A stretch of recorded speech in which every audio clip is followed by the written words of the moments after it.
大家好，我是韩博。经常有人私信问我啊，为什么我弹某某某曲子弹得不好听？我怎么弹才能把它弹好听呢？你能讲讲吗？那我就总结了一些常见的问题和他们的解决方案，把它们从简单到难的稍微排列了一下。第一点呢是小错音和小错节奏，这个听起来简单到愚蠢啊，但是数不清有多少人在音多或者是临时升降号多的地方，总有那么几个小错音。比如说柴可夫斯基儿童曲集第一首啊，里面这个第5小节，就经常有人没注意到这个升号，这个是错误的示范。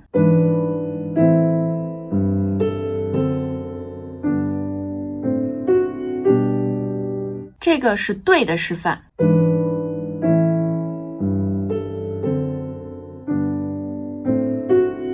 好像这么一听啊，也觉得这错误的也不是这么难听，或者是说差别也没有这么大。但是通常弹错音的地方都是这些听起来好像也没有什么大错的地方。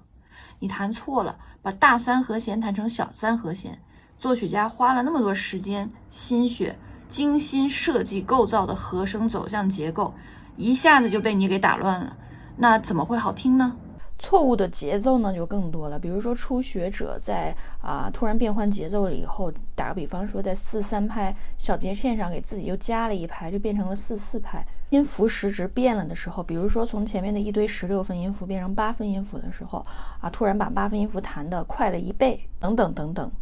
再细一点的呢，就是比如说有几次比较相似的地方，你大眼搂过去，觉得这几次都一样，我顺着前面那个弹就行了，完全没注意有一些细节是不一样的。我们来举一个例子啊，比如说肖邦叙事曲第1首，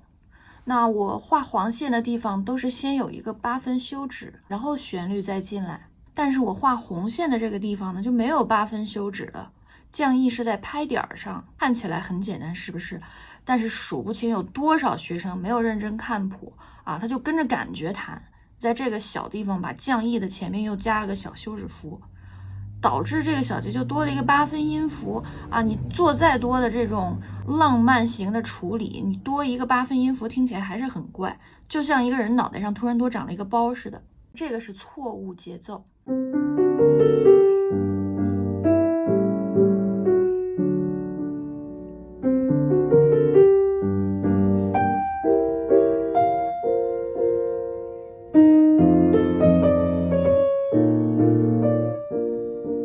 这个是正确的节奏。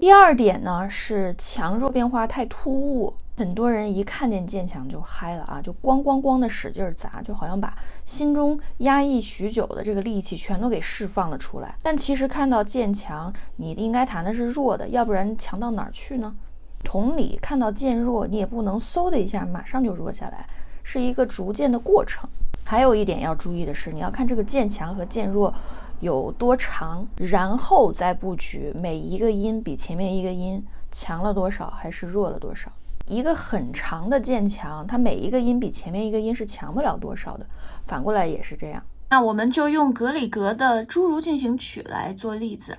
我们看到图中的这一段是一个很长的渐强，那你脑海里要有这个概念。我先来弹一个错误示范就是看见渐强就开始特别兴奋的弹特别强。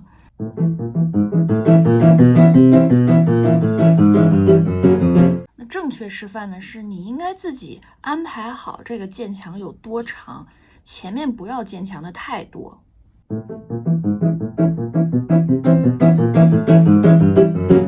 第3点呢是只有强弱变化，没有音色变化。很多人就说我音节奏强弱弹的都是对的，为什么还是不好听呢？那是因为音乐中不只有音量的变化，还有音色的变化。就比如说小声和小声是不一样的。那我们就来找2首曲子来举例。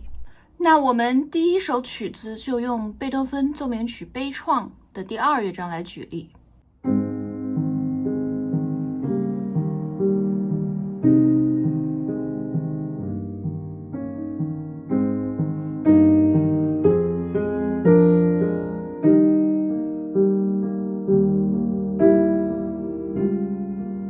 们再来听一听德彪西《月光》的开头。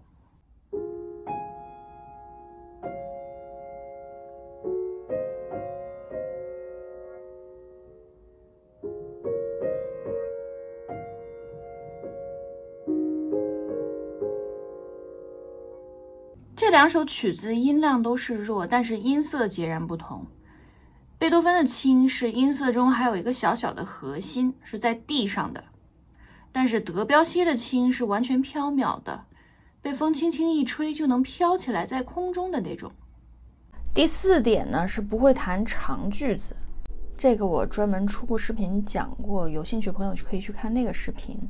那除了我那个视频里讲的呢，我这里还想说一下，长句子还包括了你对音乐的理解和分析。比如说你要知道这一小节和下一小节，或者是这几个小节和下几个小节，它们之间是一个什么关系，它们是不是同一个方向里的。这个就像说话一样，好的朗诵除了有高低起伏，它还会用语气来分段。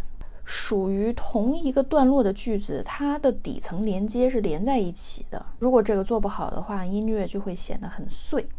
那第5点呢，就是不会歌唱。优美的旋律都是要用好听的歌唱般的演奏方式来演奏出来的。那由于我们钢琴的发声方式和打击乐是一样的，所以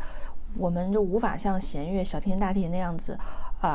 演奏出那种带柔弦的特别美妙的声音，我们也不可能像他们一样演奏出真正的连奏，所以歌唱性对我们来说是非常难的，也是阻止我们弹得更好听的原因之一。解决方法呢，一，触键上有好音色你不能弹琴声音咣咣咣的指望别人觉得你弹的是个歌唱性美妙的声音。2是会弹连想象一下声乐或者是弦乐，他们在演奏这种优美的旋律的时候，他们肯定不会每个音和每个音之间是咯这样子有一个小缝隙的。第3点呢，是脑子里要有音乐，而不是只有音，这样子你才知道音和音之间的联系是什么。这个听起来很抽象所以我们以后会专门把它摘出来，出一个视频单独讲。第6点呢，是踏板的运用太单一。我们很多时候其实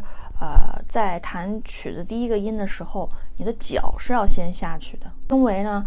你的踏板下去了以后，所有的弦都是没有被这个小锥子海绵摁住的状态，所以你在演奏下去第一个音之后，所有的泛音都会出来。如果你很死板的弹了第一个音再把踏板踩下去的话，这些泛音就不可能有了，因为你在弹第一个音的时候，所有的弦都是被那小海绵给按住的。你需要做到让所有的弦都准备好了，可以随时震动。那我们再打个比方说，还有一些地方是需要手先下，脚才能起来，这就是一个时间差。如果你手起来的时候脚也起来了，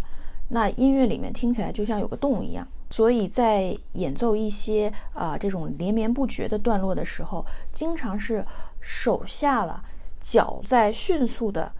上下换一下踏板。所以踏板不是非常死板的说这个地方换，那就是手换脚也换，手换脚也换。踏板中还有一点呢，就是弱音踏板的滥用。你如果什么地方都用它，一有轻的地方就用它，那是不行的其实左踏板这个弱音踏板，它是可以制造出来一些很朦胧的音效的。但是如果你滥用这个弱音踏板的话，大家就会觉得你这个人弹琴没什么变化，而且音老是下不到底。好啦，那这些就是我大概总结的一些个比较常见的为什么弹琴弹得不好听的原因。那有什么问题欢迎给我留言，拜拜。